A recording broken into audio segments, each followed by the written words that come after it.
Okay, hi.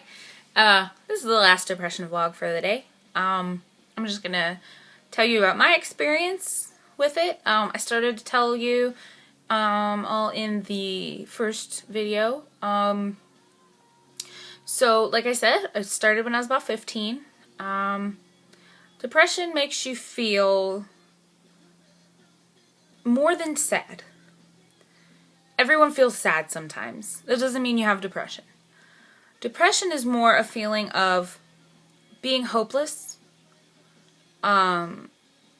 feeling like your life will never be good. It can have some of the same symptoms as like having low self-esteem. You feel worthless. You can feel like a burden to your friends and family. You can feel like you'll never accomplish anything.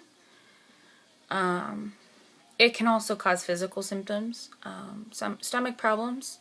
I get a lot of. I get some days just pain.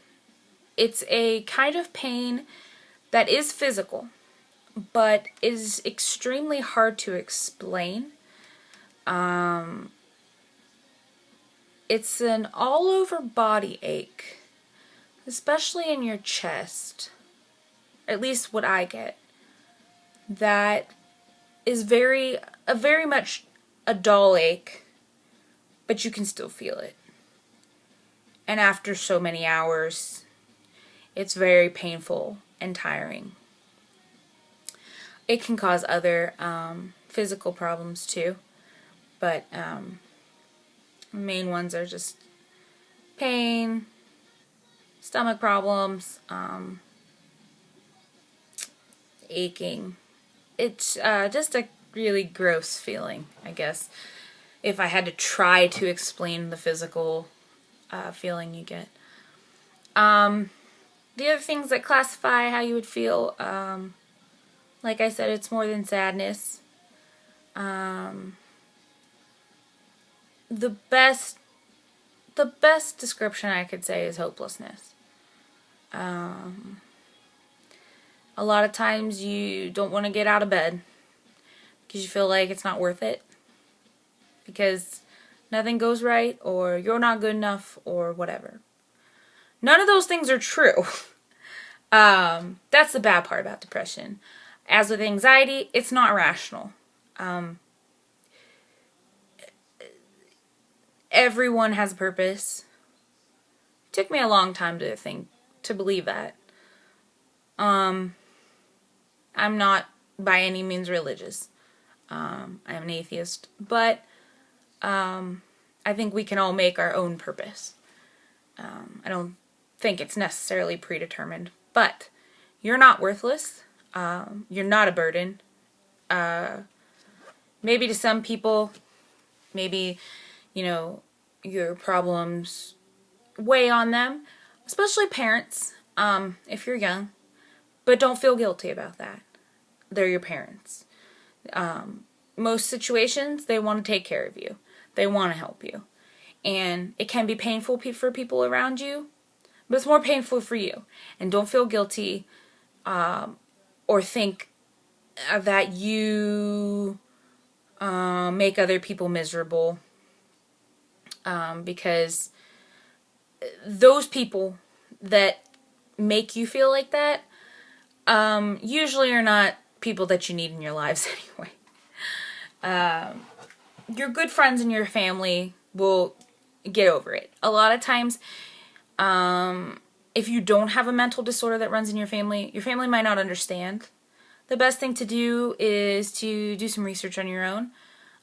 There are good blogs, and normally, when I say research, I would mean like real research. But if you want good explanations, there's a lot of good blogs out there and stuff about depression that explain more of the emotional side, not the science side, which is what your family needs to know. Because if you don't have depression, or if you have never had depression, it is very difficult to understand. it can be very difficult to empathize with somebody if you don't know what they're feeling or have never felt that way.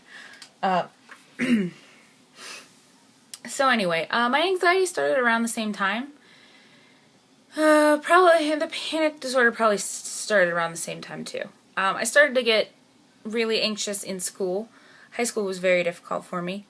I had social anxiety, which I had a extreme fear of being around people. Loud noises, especially ones like of people talking, people moving, lockers slamming.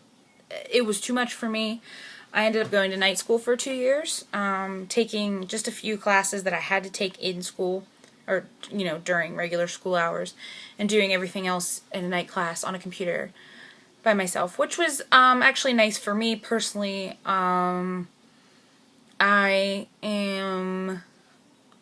This is going to sound braggy, and I don't mean to.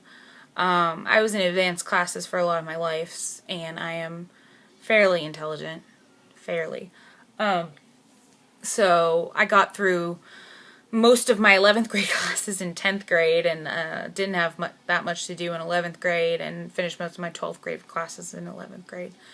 So it was nice for me, because then my 12th grade year I went back to regular school, because I was doing a little bit better, and only had a few classes in mostly study halls and just goofed around most of the time, which was nice. But for me, high school was very difficult, and that is, I personally think, from my experience and most people I've ever met, that being a teenager, and especially high school age teenager, is the hardest time of your life. I don't know if anyone that young is going to be watching this, but it does get better. Like I said, I still do have depression, but it is not as bad. Anywhere near as bad as when I was a teenager.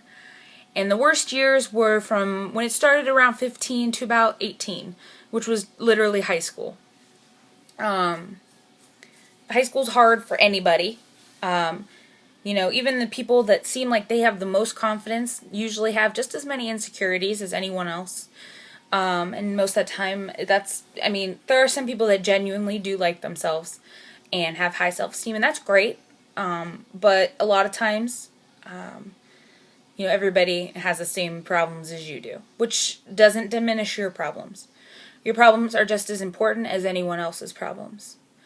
I just want you all to know that a lot of people go through it, and a lot of people hide it. I didn't hide it in high school, because I couldn't. It was too much. It was too difficult to hide. When I'm having bad days now, as an adult, I hide it, especially when I have to, like work. I work with the public, so, and some days you don't want anyone to worry about you or pity you. Not everyone, pities people, but there are days where I don't want my mom to know that I'm feeling bad, because I don't want her to feel bad. She just, get sad when I feel sad, because I'm her only child, and, that's a normal thing for a parent to feel. So anyway, a few other things. When I was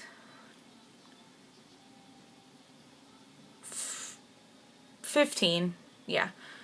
So this started like end of year 14 of my life and beginning of year 15, and then closer to the end of year 15, I lost my grandmother, and that was very hard for me because I was very close with her. She and my grandfather spent a lot of time raising me, along with my mother. Not half and half, but it's like a probably 70-30 split between my mom, the 70, and my grandparents. And she had a lot of mental disorders, so the last 20 years of her life were a little bit not great.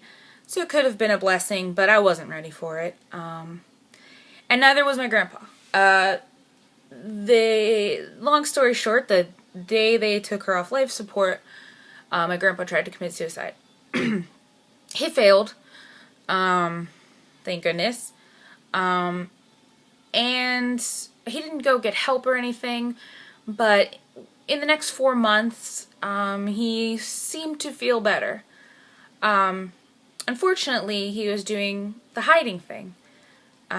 He wasn't really doing better. He would have really low days where he'd talk to my mom and cry to her.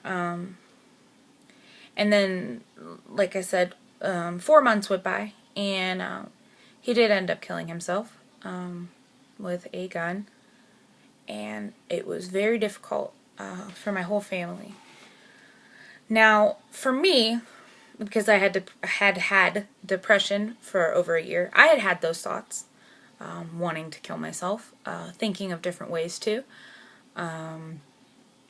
So, unlike the rest of my family who went through a anger phase, which is in the grieving process, the first step is anger. I didn't have that step. I skipped it because I understood how my grandfather was feeling. My grandma had her stroke 2 days before their 50th anniversary, so he had spent his entire life with her pretty much. 2 kids, and like I said, she had had mental illness about 20 years before she died, so, and he stuck with her. So it's a lot. So anyway, I skipped that phase and went straight to being sad about it.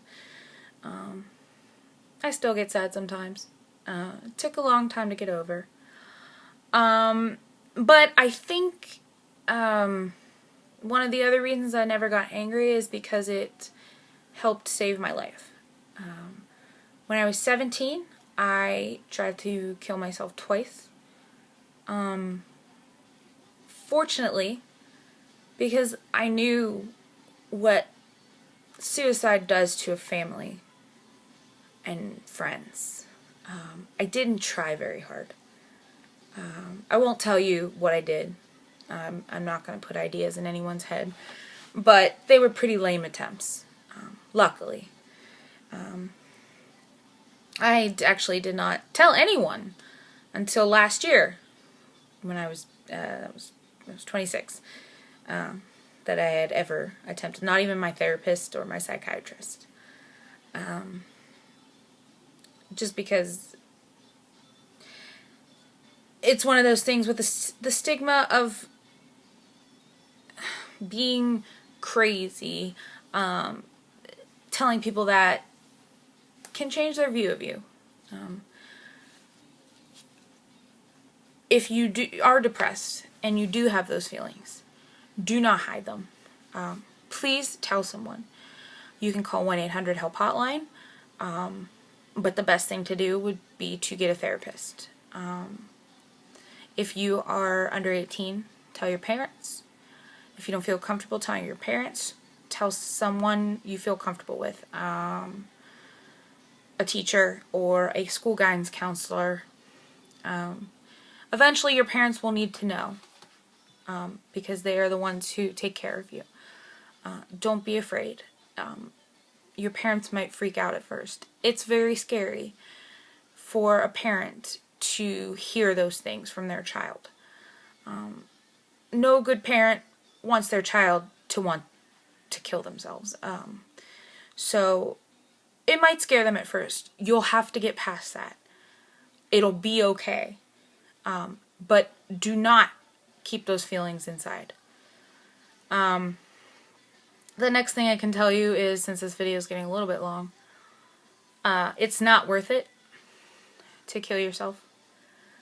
I know at the time when you're having those thoughts, it feels like it's your only option, and it's not.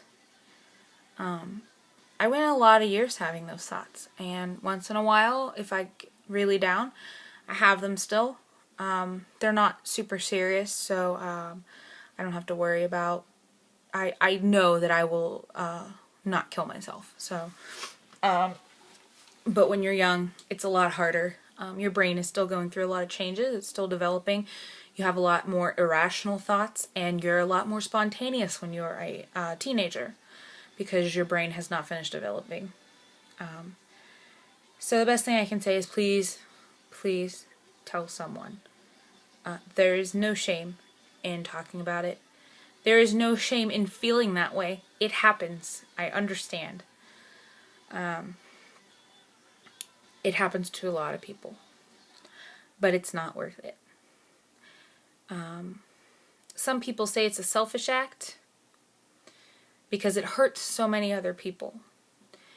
Sometimes you feel like nobody cares, that you don't have any friends, that no one loves you. You'd be surprised how many people care about you and that would miss you.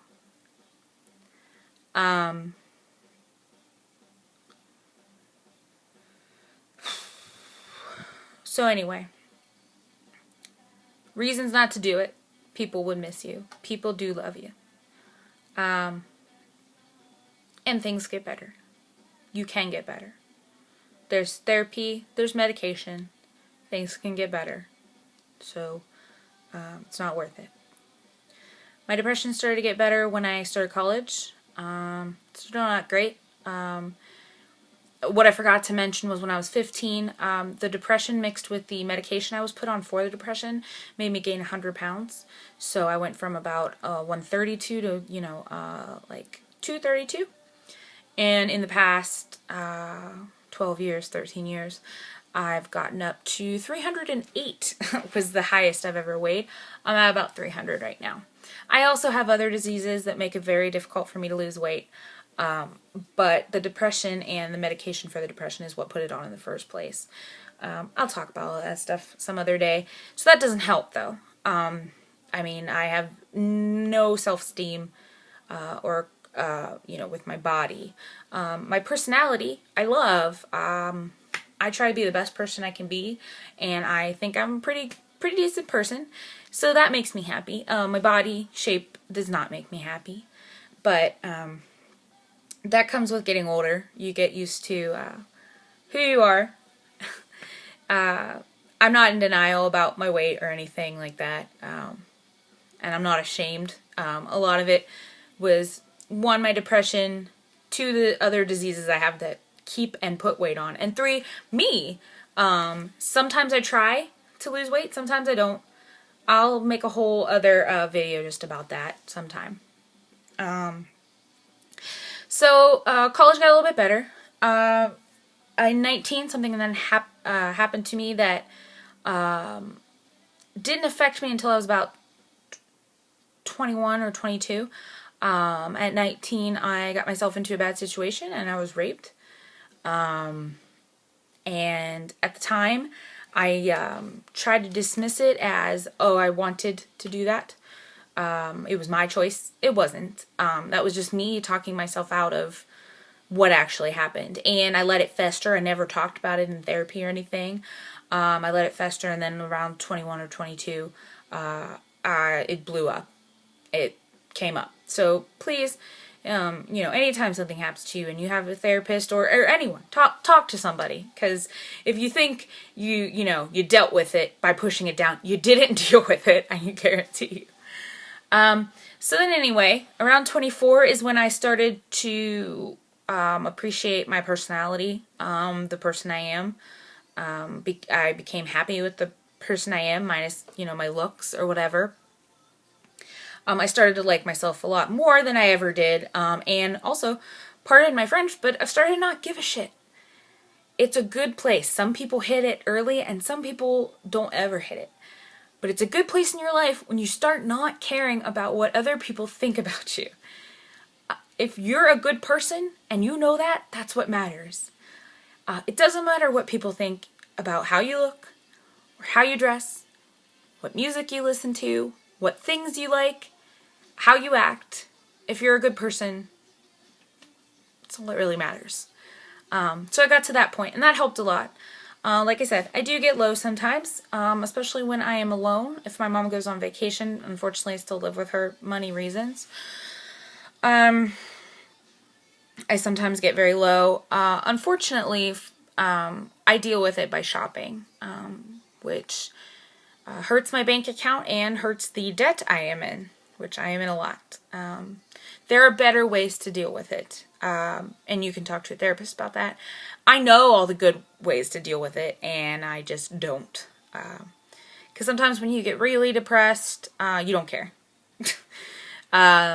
So, I will be 28 in October, so less than 2 months. And like I said, I still have it. There are days where I get low. There are days where I want to cry, and I do. And you should. If you feel like crying, cry. You can have a depression so deep that you can't cry. I've had that a lot in my life. Crying is a catharsis. It makes you feel better. Don't hold it in. If you don't want to cry in front of somebody, hold it in as long as you can, and then, when you have a chance to be alone, go to your room and cry in a pillow or whatever. It helps, and there's nothing wrong with it. It's healthy, actually. It's healthy to be able to cry. Like I said, when you have a depression so bad that you can't cry, that is very bad. If you're at that point where you are so sad and you're not sure if you have depression, but you can't cry about things, get some help. This video is now 21 minutes long, so I'll stop. I got through most of my life and the important things that happened, and if you have any questions, like I said, leave them in the comments, and I will answer them to the best of my ability. And as you can tell, if you can't tell, I'm to the point where I've always been an open person, but I'm even more so as an adult. You can ask me anything, as long as it's appropriate to the video, but and I will answer with the utmost honesty. Alright, so not totally sure what the next video is going to be on, because it's not going to be today, but I'll see you next time.